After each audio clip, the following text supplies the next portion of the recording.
What's up, guys? It's Alex, and welcome to Our Kingdom Earth. Today's video, we're going to be reacting to an exclusive Andrew Tate Uncensored interview with Patrick Bet David. Telling you, between now and April, I'm telling you guys, this video right here, let me pause this. This video right here is going to be extremely and utterly objective. There's not going to be any emotions involved. I think Andrew Tate is a very logical man. He seems to have a grasp on a very good understanding of how the world works, just like the word perspicacity means. So this is going to be very objective. I'm just going to understand and read and listen to what this gentleman's saying. Let's go ahead and get started. Today's guest is Andrew Tate. Many will call him possibly the most popular man on social media the last 6 months. Nearly 20 billion views on all social media. The most searched man on social. We were looking at the list. We put up Biden, we put up Trump, we put up Putin, we put up everybody, and he was up there. Some periods he was above everybody else. And recently he got banned in late August. I think the 3rd or 4th week of August he got banned. Late August. And at that time, from June to July, his Instagram account was growing at 100,000 followers, new followers on a daily basis. On track to get to 10, 20, 40, 50 million followers on Instagram. Suddenly like this, he gets banned. Everybody's wondering what happened. Some had positive thoughts about it. Some didn't have positive thoughts about it. We'll get into that as well. But Tate, appreciate you for making the time in. It's good to be spending these few hours with you. absolutely. I'm glad to be here, guys. Thank you very much for having me. So let's get right into it. So this banning happens, and we've had a lot of different people in the past get banned. I'll read some of the people on why they got banned. Sure. And I think the first question we want to get into is what everybody wants to know. No one still knows. Everything is pure speculation. Trump got banned on all social because of the insurrection. Yeah. Alex Jones promoting and inciting violence, whether it's Sandy Hook, whether it's Pizzagate. Eventually, they just said, we got to kind of cut this off. Yeah. Milo Yiannopoulos got banned in 2016 from Twitter for inciting harassment of SNL and Ghostbuster star Leslie Jones.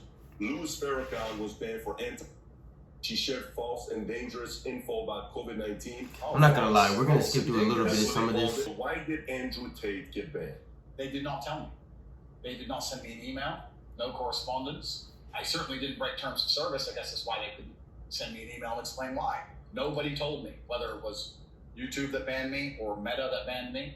They banned me instantly and forever without any kind of correspondence. They've not told me why. They've not told anyone what I did. The media machine, in synchronization with the ban, we can call that coincidence if you want to believe in such things, came out with some kind of bullshit explanation that I'm misogynistic or some garbage. But the actual social media companies themselves provided no explanation at all, no correspondence at all. They just deleted it.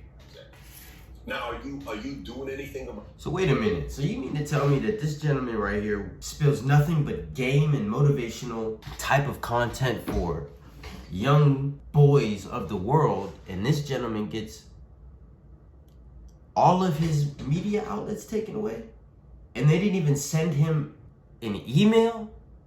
No phone call, no text message. This is the most famous human being on planet Earth, literally. And you just took away. That wasn't a smart business move, bro. That was not smart, bro.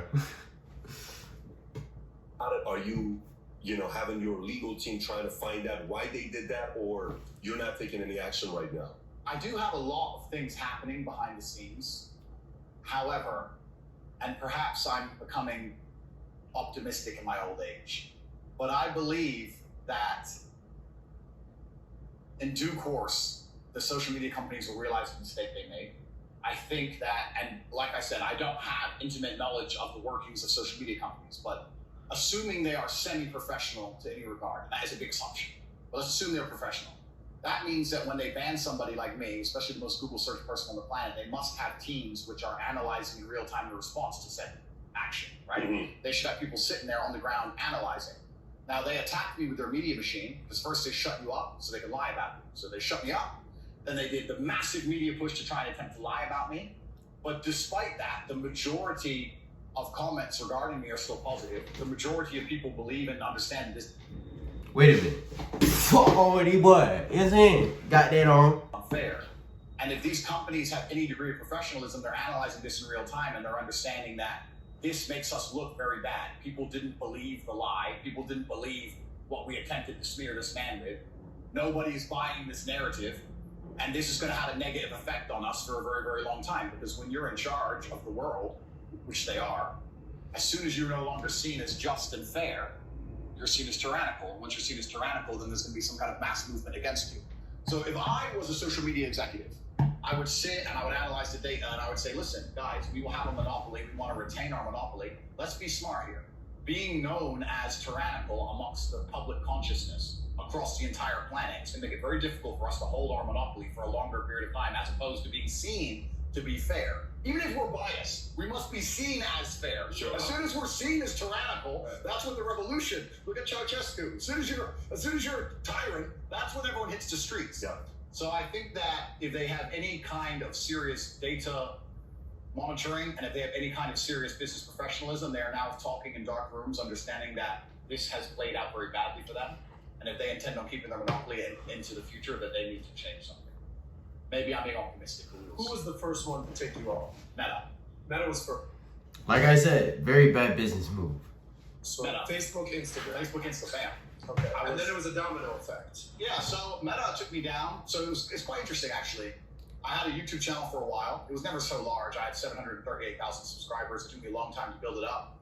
I got a strike on YouTube, which prevented me from posting. It's got a strike, no big deal. The next day, Meta took me down, deleted my Facebook and my Instagram. The press came out at exactly the same time, in sync, saying that I'm a misogynistic, dangerous person, that I'm harmful, that I am the reason that the world is not a perfect place, world hunger, you name it, all my fault. Attacked me across all of this, and I thought, okay, let me film a message that I can get out on my YouTube, my final message, which I don't know if you guys have seen. I put it on freetalkg.com. Let me film my final message explaining how this is unfair and unjust. We filmed it, we produced it, we got it all edited within 12 hours, had it ready to go, but we couldn't post it because of the YouTube strike. So we're waiting for the YouTube strike to expire. A few hours before the YouTube strike expires, guess what happened? They banned me from YouTube. Then they banned me from Discord. Then they banned me from Airbnb. They banned me from Stripe. I can't even remember. It was just emails coming in faster than you could believe. Ban. So the Matrix, the socials. oh no, the Matrix presses a button, my friend. Yeah. And every Damn. time your phone stops working.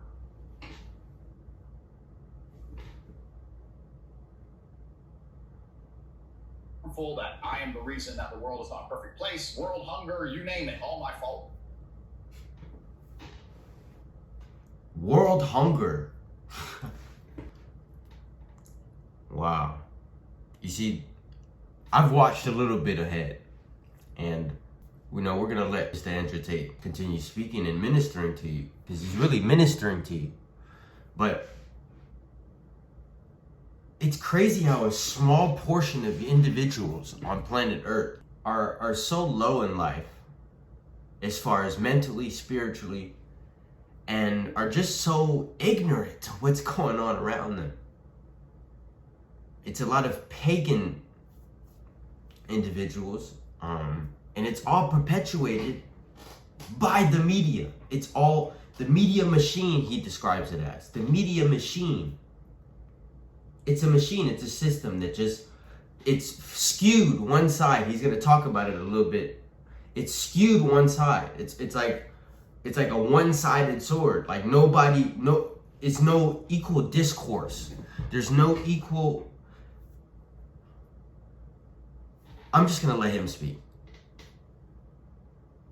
Attacked me across all of this, and I thought, okay, let me film a message that I can get out on my YouTube.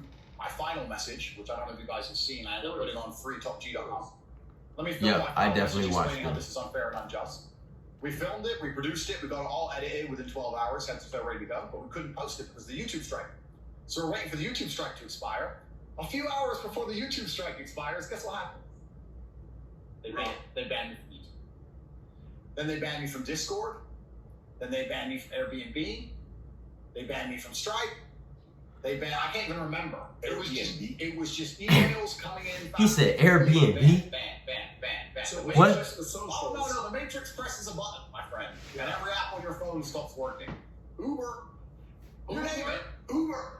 Stop. You name it. Wait, you can't use Uber? Well, I can use He Uber. can't Sorry, use now. Uber? I'm sorry, Uber. Pet trade. But But yeah, your main account on Uber was taken. they take everything. And Damn. Eliminated effort. All of Oh. When they for all at once, every single one of them just goes, no. Delete, delete, delete, delete, delete, and they come at you and they come at you with That's right. banks. Payment processing. Bro, tell me why it's Google. It's Google, bro.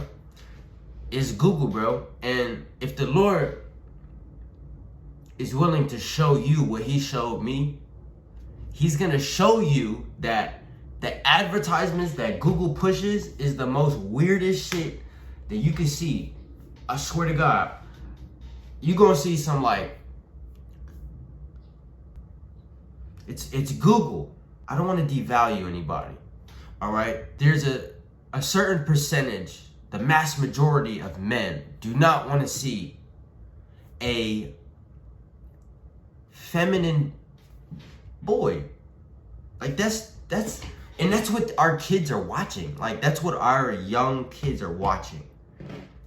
This pagan, unnatural, ungodly use of, I don't know, just confusion of roles, confusion of genders. Like you've got sissified boys out here, you got boys that's not doing nothing, and you got a lot of women that are taking over. And that's, I think, God works in multiple different ways, but we got this gentleman right here does not deserve to be banned at all. 0% chance he deserves to be banned. Let's go ahead and listen more to Andrew. And banks, UK-based banks as well. High Street banks. So he got banned from his banks. His bank accounts got closed. This is, oh man, I'm just gonna let him speak. Hey, Santander, HSBC, Barclays, etc. all at the same Massive time. banks. No, sorry, to change. We've decided because blah blah, some bullshit, some letter close your accounts. So they take all your banking, they take your payment processing, they take all your social media presence, they take your Discord, they take your Skype, they take all your accounts, your ability to communicate with people, and then they lie about you to the press. And they leave. This is the world we live in, y'all. See this phone right here? It's a blessing and a curse. It's a blessing if you have God in your life, and it's a curse if you have the devil as your father. Let's continue. You there? They leave you there to suffer. They attempt to You can understand the social component. All right, these guys are all probably all working in unison. Yeah. But when you hear payment processors, banks, apps like Uber, how are you processing that? No, I mean, that's why he has to do something about it, because He has to. He has to do something about it. But he is. He's He's very. Look at the way he's sitting right now. He's very calculated. Look at this gentleman. Alex. Look at this man. Hold on. Look at this man right now. Look at the way he's observing everything. He's not really moving. One, I'm just looking at his relaxed body language right now. And first of all, I can tell that this gentleman is worried about absolutely nothing. And if he actually did something wrong, he would be worried. He'd be antsy. He'd be defensive. He'd be trying to defend himself. But there's absolutely nothing defensive about his body language right now. Absolutely nothing. Look at how calm and collected this man is. This is the most hated man on planet Earth. And he is so confident in the will of God that he's just posted up just like this. And he's just presenting the facts. Period. Very articulate individual. I am proud of what he is doing. I absolutely know that he is doing the will of God. And yeah, let's go ahead and get back into this video. Because